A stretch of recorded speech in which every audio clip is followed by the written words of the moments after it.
Kumusta? Good morning mga pards. Ito yung tuwing, yung practice natin dito sa mini farm natin every morning. Pag mayroon tayong sisiyo, yung umaga is sinisigurado natin nabibilad sila. Lalo pa pag bagong baba sa incubator. So ito yung last natin na binaba sa incubator. So ayan, nakapagbilad na sila for about 5 to 15 minutes. Okay na yan. Kailangan kasi nila yung vitamin D galing sa araw since na di tayo nagpapailaw sa ating brooding pen. So kailangan din nilang mainitan kahit papaano. So yan, tapos na sila. So aahulin ko na sila, babalik ko na sila doon sa pwesto nila. And bukas ulit. Yan. Ano pa lang to? 2 days old. And vaccine na rin sila ng B1B1. After 7 days, lasota naman. Yun. Alright, magpapalit ako ng beddings doon sa isang nest natin kasi may mga ipot na aso, kailangan nating tanggalin yon and i-disinfect kasi meron tayo dalang pang disinfectant. Oh, let's go. Ayan oh. May mga ipot na, so kailangan na natin tanggalin to and palitan para hindi madumihan yung mga ipot ng, yung mga itlog ng manok. Ayan. Nagalan natin to. Tapos hingin natin dito sa puno ng puno nito. Yan. And then disinfect.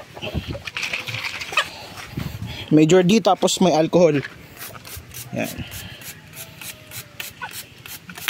Oops.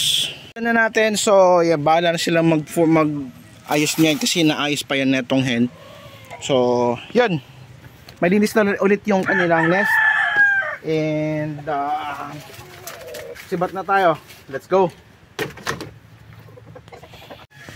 Alright, dahil wala akong gift ngayong Valentine's kay Mrs. kasi, alam mo naman, napupunta sa negosyo natin yung funds natin, yung mga budget natin. So yung isang tray ng itlog, ito yan, dapat ibebenta ko yan as a fertile egg, pero alam mo yun, ito muna yung bibigay natin regalo sa kanya para ngayong Valentine's, ang itlog ni Juan galing sa ating farm. So tara, bigyan natin, let's go.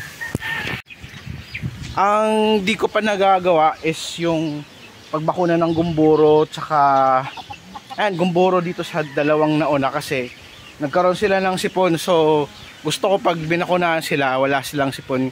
Ngayon minimaintain muna natin yung antibiotic sa ating mga sipon. So isi-share natin yun sa next vlog.